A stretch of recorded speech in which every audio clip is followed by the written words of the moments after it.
Hi hello అందరూ ఎలా ఉన్నారు? ఈరోజు సుబ్రహ్మణ్య షష్ఠి సందర్భంగా అయితే రామ మందిరంలో సుబ్రహ్మణ్య పూజ అయితే జరిపించారన్నమాట.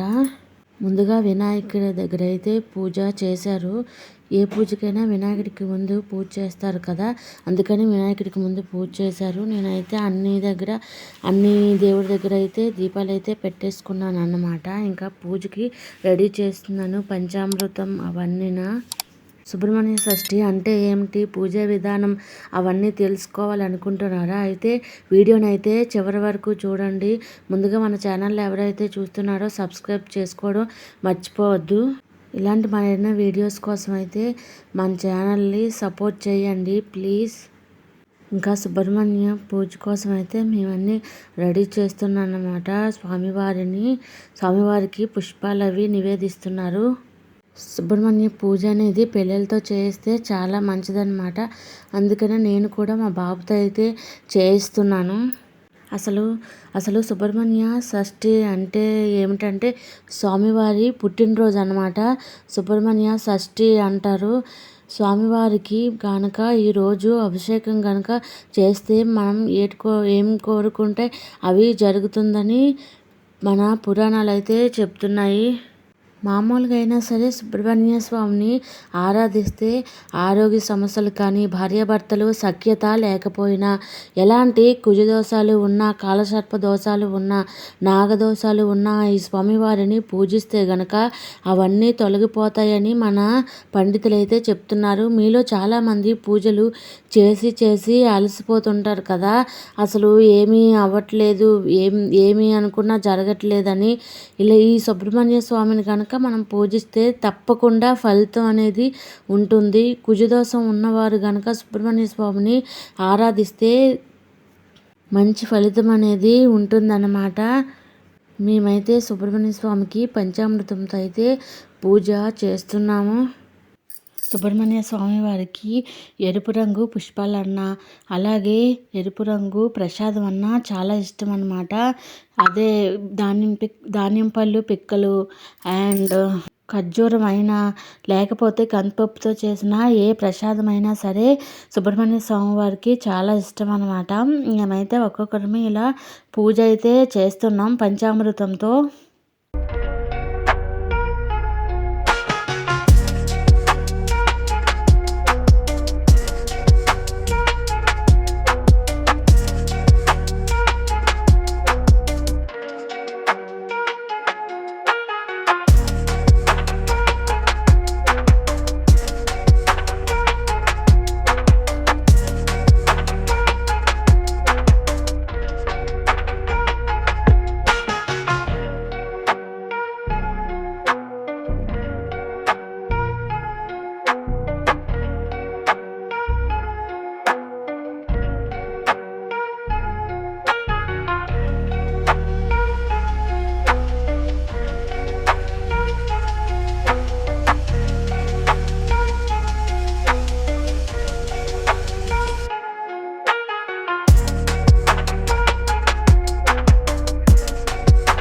సుబ్రహ్మణ్య స్వామి వారికి కుంకుమ నీళ్ళతో, అలాగే కొబ్బరి నీళ్ళతో కూడా అభిషేకం అయితే చేస్తున్నాము.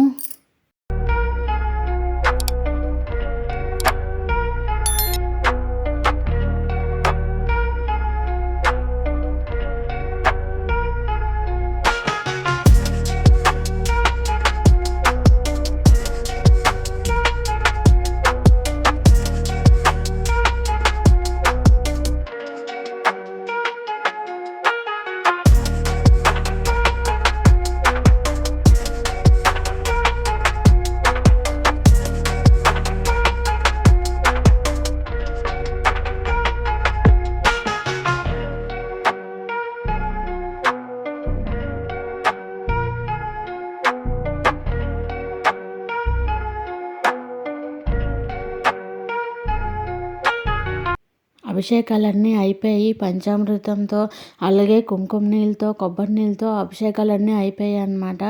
ఇంకా మంచినీటితో అయితే స్నానం అనేది చేస్తున్నారు. ఇలా క్లీనింగ్ అనేది చేస్తున్నారు. తర్వాత పూజ అనేది జరుగుతుందన్నమాట. ఇప్పటి వరకు వీడియోని చూసినట్లయితే తప్పకుండా లైక్ చేయండి, సబ్స్క్రైబ్ చేసుకోవడం మర్చిపోకండి.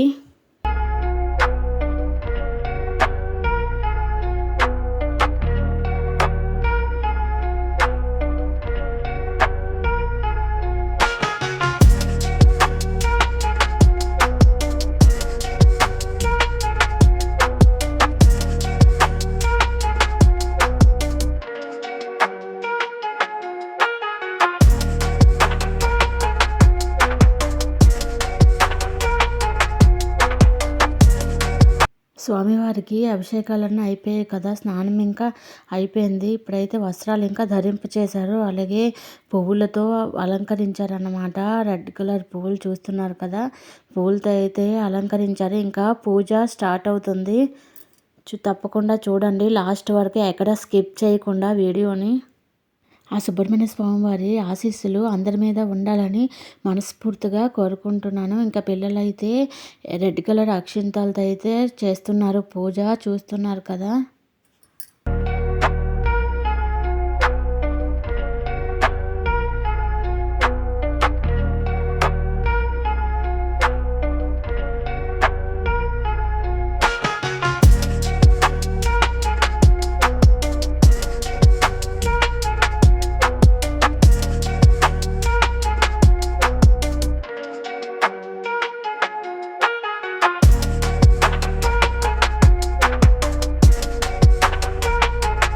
ఇంకా చివరిగా పూజ అయితే కంప్లీట్ అయిపోయింది.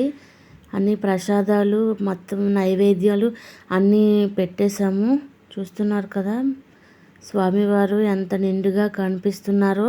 పూజ కంప్లీట్ అయిపోయిందన్నమాట. ఇంకా మా పంతులు గారు అయితే తీర్థం అది ఇస్తున్నారు, ప్రసాదాలు.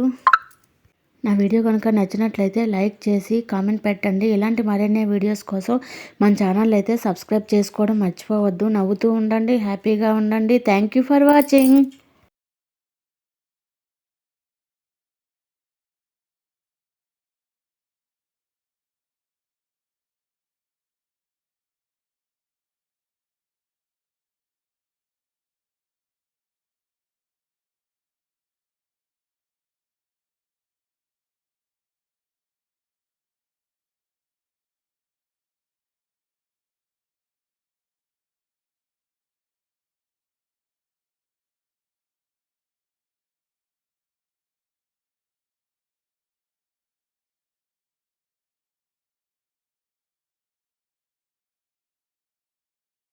ఇంకా పూజ అయితే కంప్లీట్ అయిపోయింది. ఇంకా తీర్థ ప్రసాదాలు అయితే మా పంతులు గారు ఇస్తున్నారు. ఈ వీడియో కనుక నచ్చినట్లయితే లైక్ చేయండి, కామెంట్ చేయండి. ఇలాంటి మరిన్ని వీడియోస్ కోసం మన ఛానల్ అయితే సబ్స్క్రైబ్ చేసుకోవడం మర్చిపోవద్దు. నవ్వుతూ ఉండండి, హ్యాపీగా ఉండండి. Thank you for watching.